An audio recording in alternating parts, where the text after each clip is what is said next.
பிஸ்மில்லாஹிர் ரஹ்மானிர் ரஹீம்.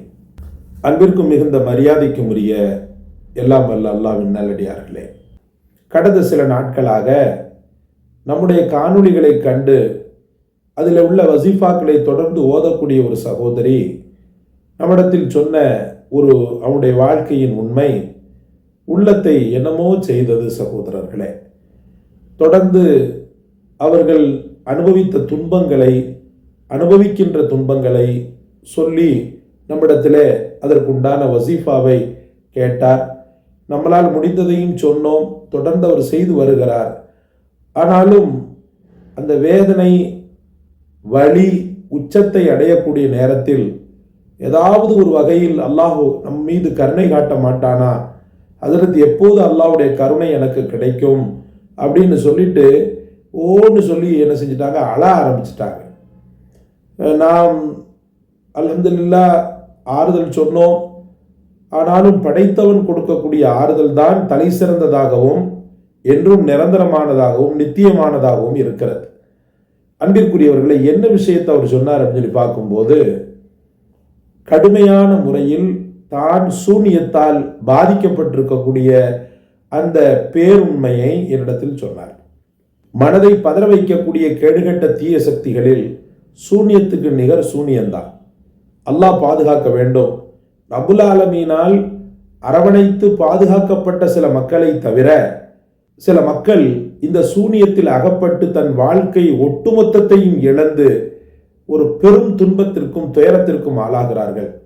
ஆனாலும் விழிப்புணர்வோடு அல்லாஹ் ரப்புல் ஆலமீன் தந்த வசீஃபாக்கள், ரப்புல் ஆலமீனுடைய குர்ஆன் ஷரீஃப் அவனால் எஃகு போன்ற உறுதியான ஆயுதமாக தரப்பட்ட சூரா பக்ரா, ஆயத்துல் குர்சி, இது போன்ற சூறாக்களை கொண்டு அல்லாஹ்விடத்தில் உதவி தேடுதலும் அந்த நபர்களை அது பாதுகாத்து கொண்டே இருக்கிறது. சகோதரர்களே, அன்பிற்குரியவர்களே, நான் ஏற்கனவே கடந்த சில நாட்களுக்கு முன்பு உங்களுக்கு நான் சொல்லியிருப்பேன், ஒரு மனிதனுடைய உள்ளத்தில் அதிகப்படியாக குரூரமும் பகைமையும் அடுத்தவர்கள் வாழக்கூடாது என்ற சைக்கோத்தனமும் மிகைத்து விட்டால் அவன் கையில் எடுக்கக்கூடிய மகா பெரிய ஆயுதம் தான் சூனியம் என்பது.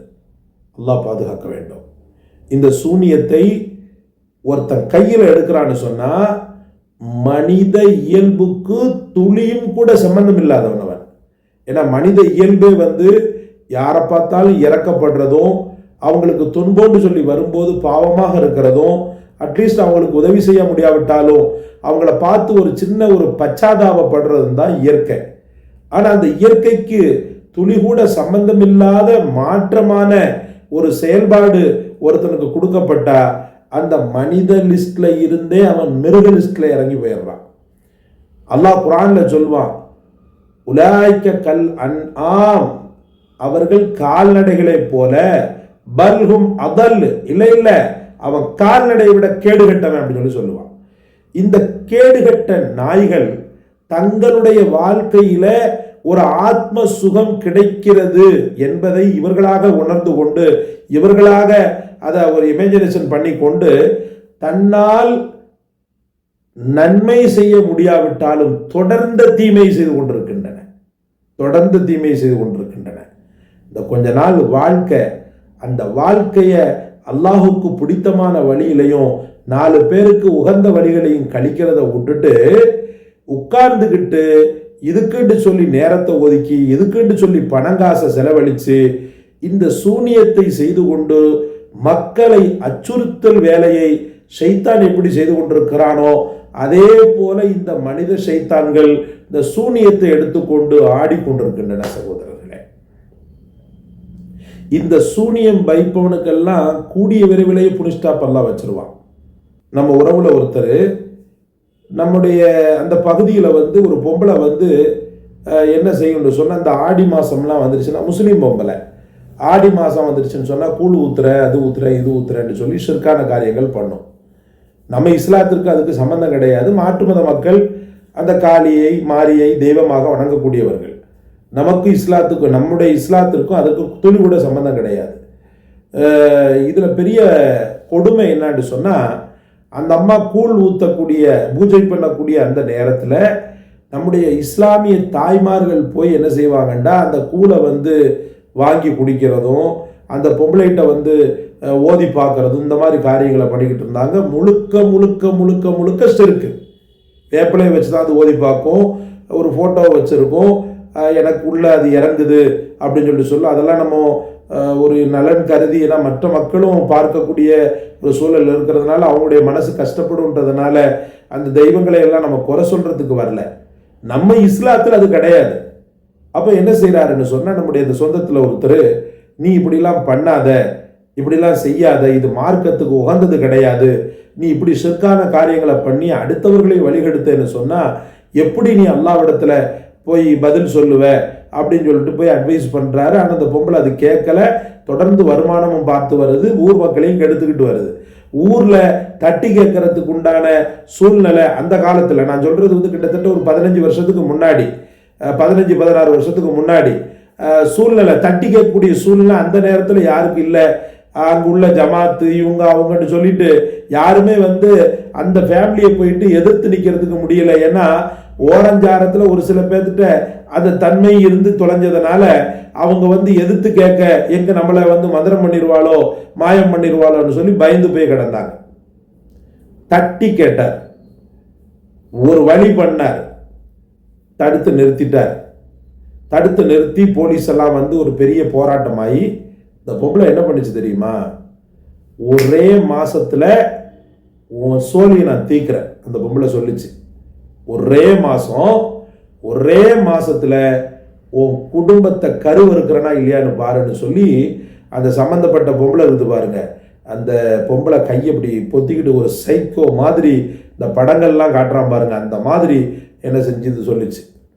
என்ன நினைச்சாலும் சரி, அல்லாஹ் எவ்வளோ பெரிய வல்லமை பொருந்தியவன். அதனால தான் நான் சொல்லுவேன், சூனியத்தால் பாதிக்கப்பட்டவங்க கண்டிப்பாக கவலைப்படாதீங்க. மகா பெரிய வல்லமை படைத்த ரப்புல் ஆலமீனுடைய வேதங்களும் அவனுடைய வார்த்தைகளும் இருக்கிறது. அந்த வார்த்தைகள் உங்களை எந்த காலத்தில் கைவிடாது, உங்களை எந்த காலத்தில் கைவிடாது. அந்த சூனியக்காரன் நாய்களை கேவலமான மரணத்தை தழுவ வைத்து அவர்களுக்கு தொடர்ந்த ஒரு பெரும் பதிலடியை உங்களுடைய வசீஃபாக்கள் இன்ஷா அல்லாஹ் தந்துவிடும். அதுக்கு உதாரணமா இந்த பொம்பளையை சொல்றேன். கடைசியில் ஒரு மாசம் இந்த பொம்பளை நம்ம சொந்தத்தில் உள்ளவருக்கு சவால் விடுது.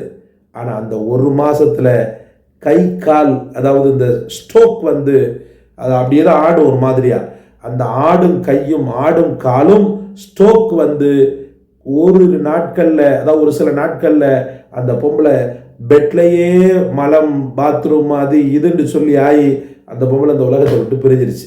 நான் எதுக்காக சொல்ல வர்றேன்னு சொன்னா, மக்கள் வந்து சில பேர் என்ன செய்யறாங்கண்டா, சூனியம் தொடர்ந்து எங்களை பாதித்து கொண்டிருக்கிறது, எங்களால் எதுவும் செய்ய முடியலையே அப்படின்ற கவலை. எதுவும் செய்ய முடியலையே என்று சொல்லி உங்களுக்கு யார் சொன்னது? உங்களுக்கு யார் சொன்னது? அல்லாஹ் ரப்புல் ஆலமீனுடைய அற்புதமான குர்ஆனும் அவனுடைய திலாவத்தும் இருக்கக்கூடிய நேரத்தில், அவனுடைய வசீஃபாக்கள் இருக்கக்கூடிய நேரத்தில் உங்களுக்கு அந்த கவலையையும் உங்களுக்கு அந்த ஒரு பெரும் விரக்தியையும் யார் தந்தது? அதனால் திரும்ப திரும்ப சொல்கிறோம், தொடர்ந்து ஓதுங்கள்.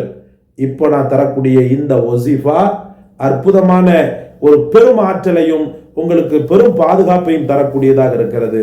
எங்கே பாருங்கள், உஈது நஃப்ஸி பிரப்பில் அர்லி வரப்பிஸ் ஸமாஇ உஈது நஃப்ஸி பில்லதி லா யதுர்ரு மஅஸ்மிஹி தாஅ உஈது நஃப்ஸி பில்லதி இஸ்முஹு பரக்கத்து வஷிஃபாஅ. திரும்பவும் சொல்கிறேன், உஈது நஃப்ஸி பிரப்பில் அர்லி வரப்பிஸ் ஸமா உஈது நஃப்ஸி பில்லதி லா யதுர்ரு மஅஸ்மிஹி தாஅ உஈது நஃப்ஸி பில்லதி இஸ்முஹு பரக்கத்து வஷிஃபா. அவ்வளவுதான். அல்ஹம்துலில்லாஹ். இந்த துஆவை தொடர்ந்து தினசரி 21 முறை ஓதி வருவது அல்லாஹ்விடத்திலே ஒரு பெரிய பலாபலனை தருவதோடு மட்டுமல்லாமல் சூனியத்தை சுட்டு பொசுக்கும் எரிகற்களாக அது மாறி உங்களுக்கு ஒரு பெரும் ஒரு நல்ல உதவியை, உங்களுக்கு மனதில் உள்ள மனதில் ராகத்தை அது தந்து விடுகிறது. இந்த காணொளி உங்களுக்கு பிடிச்சிருந்து சொன்னால் லைக் பண்ணுங்கள், ஷேர் பண்ணுங்கள், சப்ஸ்கிரைப் பண்ணுங்கள். எல்லாவற்றையும் விட மேலாக அந்த வசீஃபாவை கண்டெடுத்து உங்களுக்கு சொன்ன எமக்காக துஆ செய்யுங்க. ஜஸாக்கல்லாஹ். அஸ்ஸலாமு அலைக்கும் வரஹ்மத்துல்லாஹ்.